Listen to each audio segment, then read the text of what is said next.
Welcome back to Niharika's Literary World. Today we are going to read My Last Duchess written by Robert Browning. In the last video we have learned about Browning, who is he and what work he has done.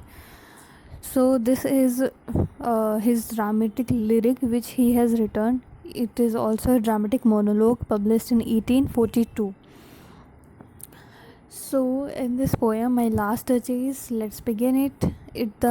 This poem discusses a monologue which was spoken by an Italian Duke of Ferrara, who is telling about his last duchess, means his last wife, and he was telling all the things to his future relative.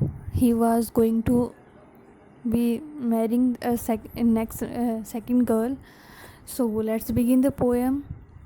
So that's my last duchess painted on the wall, looking as if she were alive. I call that piece a wonder now. Fra Pandolf handwork busily a day, and there she stands. So in this line we can see that Duke is telling about his last wife, that he is showing the painting.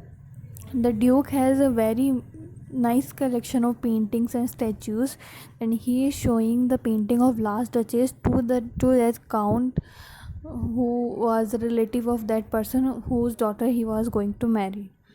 So he was telling him that she is my last duchess, she is my last wife, previous wife, whose painting is painted on that wall. She is looking like this, she is alive now, but this is not like that, because this is because of that Fra Pandolf, who was a very great painter, has painted it, and it looked like that the painting is alive, and the last duchess is looking like that she is alive, she is not dead. And I call this piece as a wonder. Will you please you sit and look at her, I said. Fra Pandolf by design, for never read strangers like you that pictured countenance. So in this line, Duchess saying to his guest that please sit down and see it. And in this tone we can see that he is trying to dominate him. He is trying to order him that you have to sit and look at. So he wanted dominance at everyone. So we can see this is a characteristics of Dutch, that he want his dominance over everyone. So like he says to sit him, so sit and look at picture. And he said that I said Fra Pandolf by divine design, for never read strangers like you that picture countenance, the depth and passion of its honest glance. So Dutch is saying that Fra Pandolf is a sacred man. He has no bad feeling about anyone. So he had chosen Fra Pandolf because of this, because he was a very sacred person and he don't have any bad feeling for anyone. So he find it good to make painting from Fra Pandolf, because he was afraid that his wife and any other can be together, and it's like affair. So he has no belief on his wife. So he has chosen Fra Pandolf because he was a very sacred man, and he sees that he has painted it so fair that it is looking so beautiful. My duchess is not like so beautiful, but the painting, how he had painted, which shows that she is so beautiful. And many strangers has asked me about it, the depth and passion of its earnest glance, but to myself they turn, since none puts by the certain I have drawn for you but I curtain. So in these lines, Dutch is saying that, Duke is saying that he has drawn all the depth of patience and all the glance in this painting, and he was telling that he used to put a curtain on this picture, and he only removed that curtain for that person who he want to show that picture.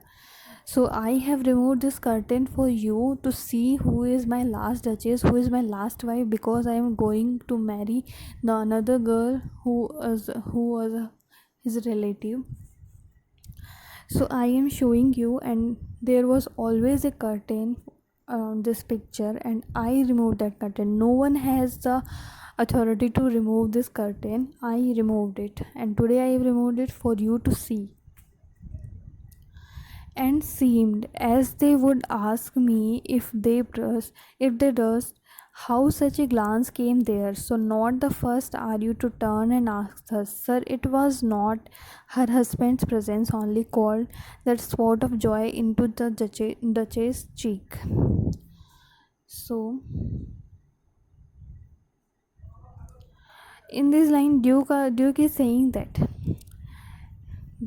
everyone who has seen this picture had asked from where this glance and where this glance and passion came. So everyone says that it was her husband presence which make her so beautiful, and there is this blush on her face because of her husband's presence. But Duke says it is not all about me, that I am present there, but also it can be like that. Fra Pandolf, who was a painter, Fra Pandolf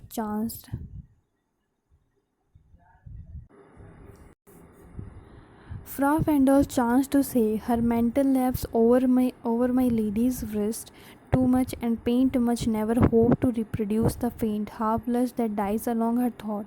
Such stuff was courtesy, she thought, and cause enough for calling up that spot of joy. So in this line, Duke is saying that it was not my presence which make her so happy and so beautiful, so blushes. It was like that Fra Pendle has appreciated her mental means the shawl we the shawl जो shawl होता है वो जो है आपके wrist पे बहुत आ रहा है, तो आप उसे हटा दो. तो such like he had seen that my painting and my colors can't draw the true face of you, the blush which die half blush in the throat. So my paints has not that power to draw such a beautiful picture because you are so beautiful. So such courtesy can make her happy and make her blush. So Duke is saying that his last duchess is so innocent and so genuine, like that every small things can make her smile. So if you like here tell that the passion, the glance came where because he has some good comments on her for calling up that spot of joy. She had heart, how shall I say, too soon made glad, too easily impressed. She liked whatever she looked on, and her looks went everywhere.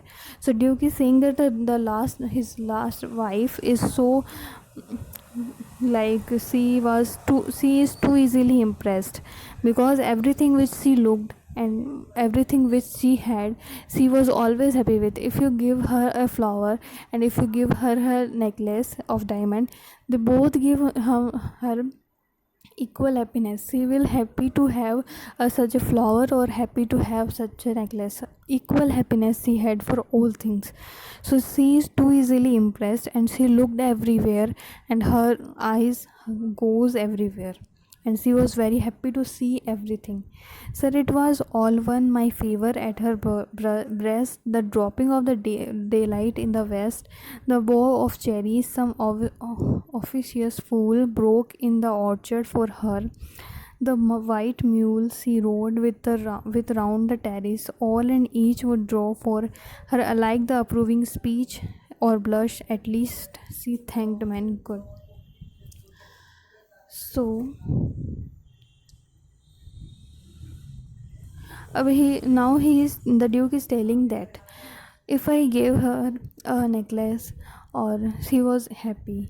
If she sees the dropping daylight in the west, it also make her happy. And the bow of cherries which was given by any person of any fool, she was also happy, equal happy for getting that cherries. Or she is happy to see the orchard and the white, and see walk on the white mule, round the terrace, and she see everything, every sound she is listening, and it make her blush, and at least, and it make her equally happy. If there is a diamond necklace or if there is a bow of cherries, both make her equal happy. After it, he is saying that she thanked man, God, but thanked somehow, I know not how, as if she ranked my gift of a 900 years old name. But Duke is not happy because her wife was comparing her gift with everyone, because she is equally happy with everyone's gift. If the Duke is giving her a necklace, diamond necklace, and if a fool is giving her a bow of cherries, she is equally happy, and she is comparing everything. Duke is saying that she had ranked my gift of 900-year-olds, because Duke has that name and position 900-year-old, because his family is on that post. So he is thinking that she has ranked my gift of 900 years old name with anybody's gift. Who would stoop to blame this sort of trifling, even had you skill in a speech which I have not, to make your will quite clear to such an one, and say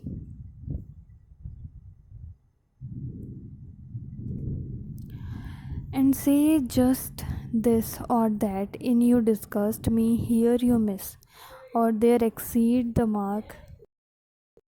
And if she let herself be lessoned, so not plainly set her words to your forsooth and made excuse, even then would be some stooping, and I choose never to stoop. So in these lines, the Duke is saying that like his last wife, means last duchess, has compared her his gift. He thinks that he is comparing his gift with another person's gift, and he did not like it. And sometimes he thought to tell her that he is not liking it and you should have to change it, but he didn't do this because he had not that power of speech to speak something like looking good. And so Duke is saying to his guest that if you have that skill, then you can tell me, but I don't have that speech, and it is quite clear to such an one, and say just this or that is in your disgust me, here you miss, or there exceed the mark. And if she let herself be lessons, not plainly set her with to your forsooth and made excuse. And Duke is saying that if he had tell her, then if he had said her that he is not liking it, then it must happen that she would change for him and be lessened and start appreciating his gifts and ignoring all that things. But I don't like to stoop her, so I don't do that, and I choose never to stoop. Oh, sir, she smiled, no doubt, whenever I passed her, but who passed without much the same smile. So now the Duke is saying that when I pass through her, she smiled, but their smile is not such specific that a smile which was only for him, but anyone who passed nearby her, she smiled the same. No specific smile for me, so there is no specific place or no specific love for me at her.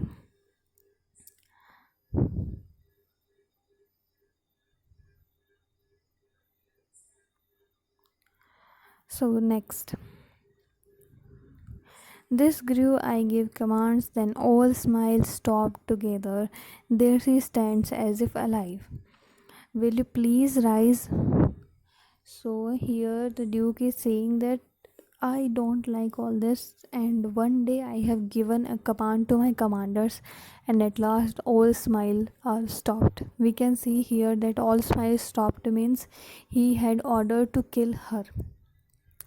So he just had ordered to kill her, and they killed the duchess, and she was dead now. And he is telling that in this painting she is alive now. After it, he is saying to that count, that relative of that count, that will you please rise, क्या तुम अब खड़े हो सकते हो, हम चलते हैं, we will meet the company below then. So we should meet the company who is waiting for us downstairs. Will you please stand up? So here we can also see the sound of dominance or order. He is ordering to stand up, not asking ki will we go downstairs. So here we can see the act of dominance here also. After it we see that we will meet the company below. I repeat the count your master no non-munificence is ample warrant that no just pretense of mine of dowry will be disallowed. Now the duke is saying that I repeat that your count. So the person who has come here is a relative of count, and he has come to see what is in what the duke do, and what how his house is like, and how her last wife was like.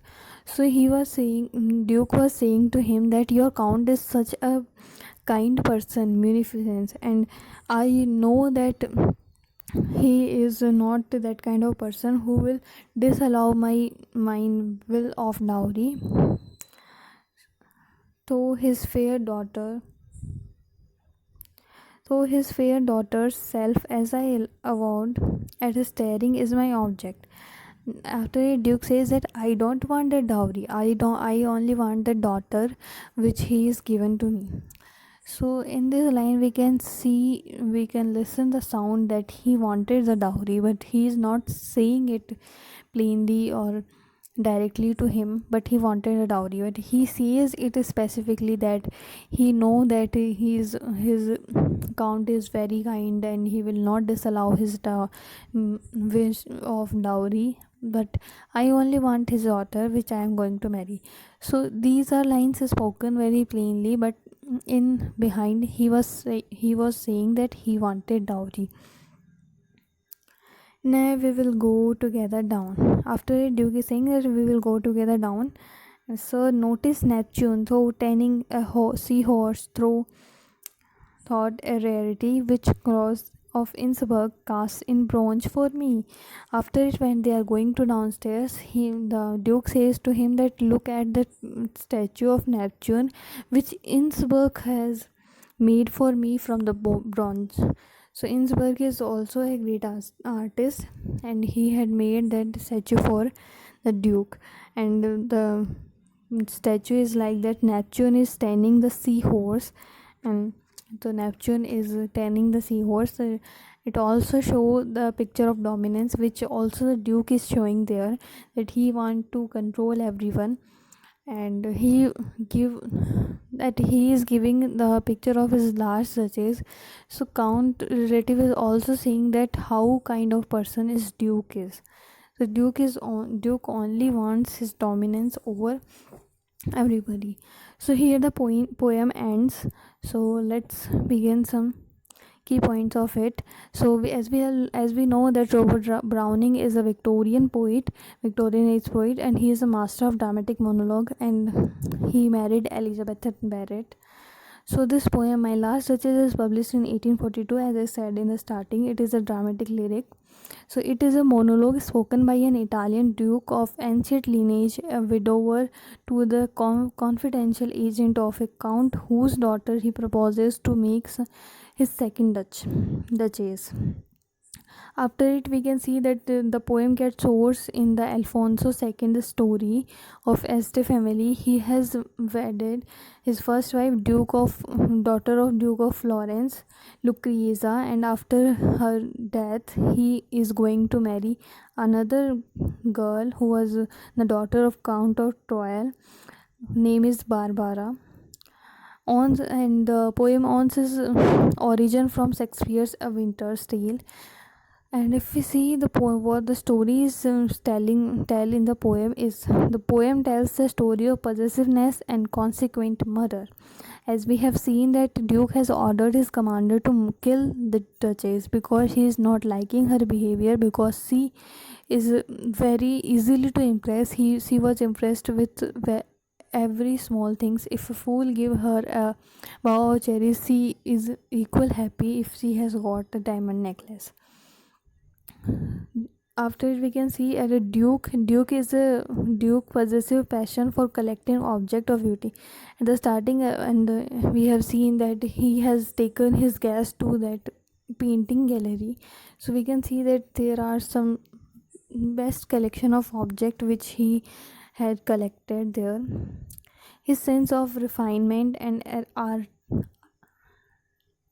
aristocratic pride do not only contrast with his cruelty and material greed but also provide in an uncanny way of explanation for it. Poem shows the poet deep understanding of human character and capacity to present it dramatically and impressively. After it, we can see that Browning has always interest in the inner life of a man and in complexity of their souls. Browning had worked with the clay of human thoughts, and if we see Shakespeare, Shakespeare has worked with the clay of human actions. Shakespeare has mostly shown the human action, but Browning is talking about the human thoughts. He chooses a quintessential moment in the life of his subject, a moment which laid bare his character as in a flash of lightning. He always chooses a supreme moment unerringly. The poem is a perfect example of dramatic monologue. It is a piece of action, not of still life, yet it is merely a long speech delivered by a character. It is a dramatic scene in a small compass into which is poured all the emotion natural of nature of characters, thus making him reveal himself vividly and powerfully. Duke comments upon the look on the Duchess's face and then goes on to describe her nature, his growing disgust with her outlook, and the final step he took to get rid of himself from her unwelcome presence. Through the description emerges a vivid picture of a good woman.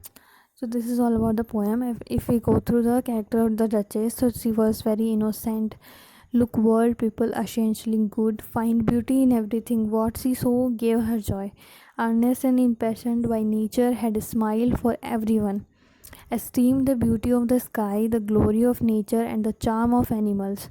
She was a frank, charming girl murdered by the Duke commanders. In short, her character was like that. She is very innocent and she look all the things in words essentially good and find beauty in everything. And what she sees gave her joy. And she was earnest and impassioned by nature, and she had a smile for everyone. And esteem the beauty of sky, glory of nature, and charm of animals. She is a very charming girl, and at last she was murdered by the Duke commanders.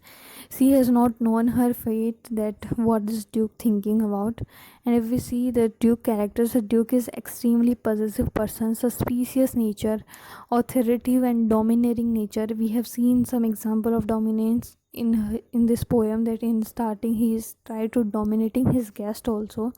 He wanted him to sit, and he wanted him, when he wanted to him sit, he said that, when he wanted to stand up, then he said that. So there is no choice he left. He is like snobbish person, he is greedy and hypocritical, and he wanted respect from everyone. The person he met, he wanted that he will give him respect. He is cruel, that we have seen that he had murdered her wife, the last duchess. So this was the character of Duke and the Duchess. So here we end this poem. I hope you understand it, and I hope you are liking this video. And if you like this video, then please subscribe the channel. Thank you for watching the video.